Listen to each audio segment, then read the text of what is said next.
አዶናይ ተመልሶ እዩ ጩፋ ጋር ሄደ።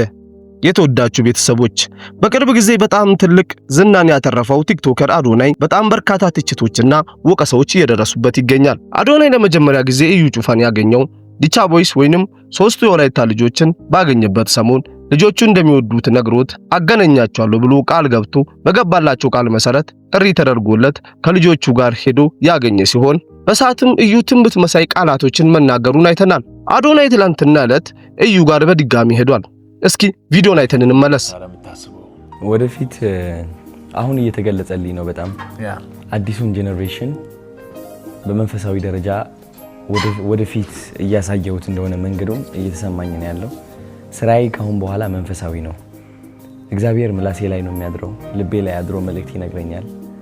እንደ ፍቅርን መስበክ ፈልጋለሁ፣ አንድነትን፣ በራስ መተማመንን፣ ስኬትን፣ ለዓላማ መቆምን ለዛ በቃ መነሳት ፈልጋለሁ። እሱ ነው ዓላማዬ ብዬ ነው የማስበው። እኔ ሰዎችን ማዝናናትም ደስ ይለኛል። ያው መምከር ብቻ ሳልሆን እኔ መዝናናትም በቃ ራሴ ነኝ፣ በቃ ኢንተርቴይንመንትም ነኝ። አዶናይ ሁሉም ነገር ነው። አንድ መንገድ ብቻ አይደለም የሚመራው። የፈለኩትን መንገድ መርጬ ሰው እስካልጎዳው ድረስ ትልቅ ደረጃ መድረስ ፈልጋለሁ። በመንፈሳዊ ደረጃም ያው ያበሻ ነገር አጨብጭቦ ክቡ ጎትቶ መውረድ ነው። ግን አዶናይ ውስጡ ትልቅ ተልዕኮ ያለ ሰው ይመስላል። ከሰሞኑ ክሶች በዝቶበታል። ሁሌ ደስተኛ እንደሆነ የሚነግረን አሁን ላይ ደብሮኛል የሚል ቪዲዮ ሲያደርሰን ድንጋጤ ቢጤ እንዲወረን አድርጎናል። አዶናይ እዩ ጋር ከመሄዱ በፊት ስግጥ ፍምስ የሚለውን ቃል ሐሳቡን እንጂ ቃሉን ተውት አትጠቀሙት ብሏል። ነገር ግን እስኪ እዩ ጋር ያደረገውን ሁለተኛው ንግግሩን አይተን እንመለስ። ሰግጠህ ረግጠህ አልሰማም ብለህ ታርጌትን ምታ ነው። የመረዳት አቅሙ ትንሽ የሆነ ሰው መሰገጥ የሚለውን ቃል ወስዶ ሱሪ አውልቆ ሊሄድ ይችላል። ይሄ የልጁ ጉዳይ ነው። በመቶ ጤናማ ውስጥ አንድ እብድ አይጠፋም። ይሄ ይጠበቃል። ምንም ብታስተምር አዶናይ ሀገር እያጠፋ ነው ብሎ መንግስት ጣልቃ ግባ፣ ትምህርት ሚኒስቴር ጣልቃ ግባ ማለት በጣም የወረደ ከመሬት በታች የሆነ አስተሳሰብ። አዶናይ የሚያስተምረው ትምህርት አገርን ከጎዳ፣ ትውልድን ከጎዳ፣ ብሔርን፣ ፖለቲካን፣ ሃይማኖትን የሚነካ ከሆነ መንግስት ራሱ ያያል። በቂ በላይ የሆነ አይን ያለው መንግስት። ቲክቶኩ ስላለ ሁሉም ሰው እንደዚህ ስልክ አድርጎ ማንኪያ ከእጁ ሲወርቅ መንግስት ይላል፣ ፍሪጁ አልከፈት ስል መንግስት ይላል፣ በሁሉ መንግስት ይላልና ቲክቶኩ ያመጣው ትሬንድ ነው። ይሄ ትሬንድና ሁሉም ሰው መንግስት ስላለ መንግስት ለሁሉም ሰው አቤት አይል። መንግስት የራሱ አሰራር አለው። መንግስት የራሱ ህግ አለው፣ ህገ መንግስት አለው። የሰዎችን የሀገርን ደህንነት እስካልነካ ድረስ እንደፈለገ አንድ ሰው ማራመድ ይችላል። በዚህ ነገር ላይ ዝም ብሎ ሰዎች መንግስት ትምህርት ሚኒስቴር መንግስት ስላለ ሐሳብ መቀየር የለብን። በእዩና በአዶናይ መካከል ትልቅ መግባባት እየተፈጠረ ያለ ይመስላል። እዩ እንኳን ከራሱ አንደበት ሰግጠ ስራ ቀጥል ብሎታል። እየሰራው ያለው ስራ ስህተት ቢሆን አይን ያለው መንግስት አለ ያያል። የሰውን ወሬ አትስማ ስል አበረታቶታል።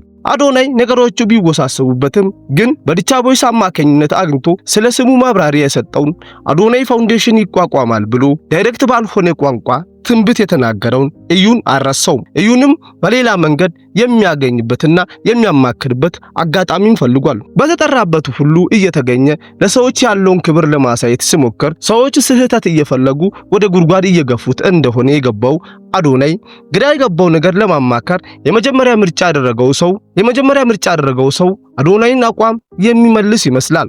ይህንን ያልኩት ዝም ብዬ አይደለም። አዶናይ አቁሙ ያለውን ስግጥ ፍምስን ከእዩ ንግግር በኋላ አታቁሙ፣ እንደው አሻሽሉ፣ ስግጥግጥ ፍምስ በሉ እያለ በራሱ ቲክቶክ ላይ የለቀቀው ቪዲዮ ይህንን ይመስላል። ቪዲዮን አይተን እንመለስ። ለመረዳት እየሞከሩ ነው። ስለዚህ ካሁን በኋላ ስግጥ የሚለው ቃል እንዳትጠቀሙ፣ ስግጥግጥ የሚለው ቃል ነው የምትጠቀሙት ማለት ነው። ከስግጥ ፍምስ ወደ ስግጥግጥ ፍምስ ተቀይሯል ማለት ነው። ስግጥግጥ እሰጋግጣለሁ። ፍርሃት አያሸንፈኝም። እኔ በምንም ተአምር ፍርሃት አያሸንፈኝም። ስህተት እስካልሰራው ድረስ ፍርሃት አያሸንፈኝም። ለዓላማዬ ምሞት ሰው ነኝ። ለዓላማዬ እውነት ምቆም ሰው ነኝ። እኔ መሰገጥ ማለት ይህ ነው። ለዓላማ ቁም ብዬ እየመከርኩኝ እያለ እንዴት ከዓላማዬ እርቃለሁ? እኔ አንድ ሰው አልወደደውም፣ ያ ደስ አላለውም፣ ያ ይታገድልን ምናምን ስላለ ብቻ በፍርሃት ምክንያት ለዓላማዬ አልቆምኩም። እኔ በማንንም ወሬ አልቆምም ስግጥግጥ ፍምስ ያለበት ምክንያት ከዩ ጋር ባደረገው ንግግር ላይ እዩ ደጋግሞ ሲጠይቅ በነበረበት ጥያቄ ላይ ያገኘው መልስ ይመስላል።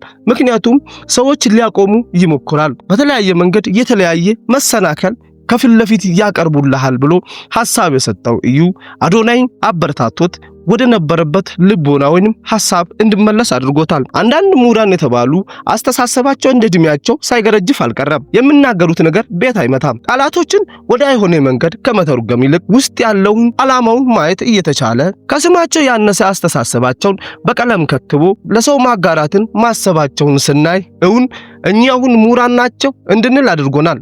አዶናይ በዚች አጭር ጊዜ ያደረገውን ለሀገር ጠቃሚና ሊበረታታ የሚገባ ነገር ነው። ምሁራን ተብዮች በ70 እና 60 ዓመታቸው ከራሳቸው ውጪ ለማንም ምንም ነገር ሲያደርጉ አልታዩም። አዶናይ አሁንም ቢሆን በተገባለት ቃል መሰረት ገና ይሰፋል። ነገር ግን ሊያቆሙት የሚፈልጉ ከፊት ለፊት እየተነጠፉለት እንደሆነ ይታወቃል። ያው የሰው ልጅ ሁል ቀን አይጨበጨብለትም። አንዳንድ ቀን ከፊት ለፊት ፈተና የሚሆኑ መሰናከል የሚሆኑ ልጥሉ የሚያስቡ ነገሮች ልነሱ እንደሚችል ያውቃል። አዶናይ ራሱ በቃላቱ ትላንት ሁሉ እንዳልተስማማበትና እንዳላጨበጨቡት ዛሬ ደግሞ ምክንያት እየፈለጉ ለሱ ጠላቶቹ እየሆኑ እንደሆኑ በተለያዩ ቪዲዮዎች ላይ ከቅርብ ጊዜ በኋላ ሲያጋራ ተመልክተናል። በተለይ ከቲክቶክ አዋርድ መኪና ሽልማት በኋላ ብዙ ሰዎች ማን ነው የሚሸለመው ሲሉ ይሰማሉ። በነገራችን ላይ መሸለም ያለበት የሚሰራ ወይንም እየሰራ ነው። እየሰራው ያለው ስራ ስለሚያሸልመው ህዝብ መርጦት በመሸለሙ እኔ ከሱ የተሻለ ተምሬ ከሱ የተሻለ በሶሻል ሚዲያ ቆይቼ ወይ ደግሞ ከሱ የተሻለ እድሜ ኖሮኝ ያላገኘሁትን ነገር ለምን አገኘ ብሎ የሚነሳ ሰው ካለ ከሚቀኝነት ውጪ ሌላ ምንም ልንለው አንችልም። አዶናይ በዚህ አጭር ጊዜ ውስጥ የህይወት ልምዱን ሙሉ ለሙሉ ለወጣቱ አካፍሎ ያለውንም ደግሞ ለወጣቱና ለማህበረሰቡ እየሰጠ ያለ ትጉ ወጣት ነው። ለዚህ ምሳሌ ሊሆን የሚገባው አርቲስት ሰለሞን ተካ ወይንም ጋሼ ከማንንም ሰው ጋር ወይንም ትልቅ ቦታ ከደረሱ አርቲስቶች ጋር የተለያየ ግንኙነቶች የነበሩትም ቢሆን ማንንም ሰው እንኳን መኪና ገዝቶ ሊሰጡት ለአይኑ መነጽር የገዛም አልነበረም። ነገር ግን አዶናይ በአንድ ቪዲዮ አርቲስት ሰለሞንን በተመለከተ ሰዓት ያደረገላቸው ነገር የምንመለከተው ወይንም ሊያስደንቀውም ሊያሸልመውም የሚገባ ነው። ከአንድም ሁለት ነገር ተደርጎለታል። የሚለብሰው ልብስ ከውድ ቤት ተገዝቶለታል። ለእጅ ተብሎ 50 ሺህ ብር ተሰጥቶለታል። ከዛም አልፎ ተርፎ ከብሩክ ሪል ስቴት ጋር ተገናኝተው የመኪና ግዢ ተደርጎለታል። ይህ ሁሉ የተደረገው ትላንትና ትንሽ የነበረ አሁን ምሁራን ተብዮቹ የሚንቁት ትንሹ ልጅ ያደረገው አስተዋጽኦና በጎነቱ ነው። ስለዚህ ከነሱ ጋር ዘመኑን ሙሉ ሲኖር ምንም ያልተደረገለት ሰው በስተመጨረሻ ሲከበር ቀንቶ ካልሆነ አዶናይን የሚያስተች አንድ መጥፎ ነገር ሲሰራ አልተመለከት ነው። የተወዳችሁ ደጃሾ ሚዲያ ቤተሰቦች ዛሬ የነበረው አዶናይ ከእዩ ጋር ተገናኝቷል የተሰኘው ፕሮግራም እዚህ ጋር የሚያበቃ ይሆናል። ታዲያ ለቤቱ አዲስ ከሆናችሁ ቤቱን ሰብስክራይብ ታደርጉና መግቢያ ላይ ቪዲዮን ላይክ ሳታደርጉ የጀመራችሁ ካለ አሁን ቪዲዮን ላይክ አድርጋችሁ በኮሜንት ሐሳብ አስተያየታችሁና መልካም ምኞታችሁን ለአዶናይ አስቀምጡ። ይህ ጃሾ ሚዲያ ነው።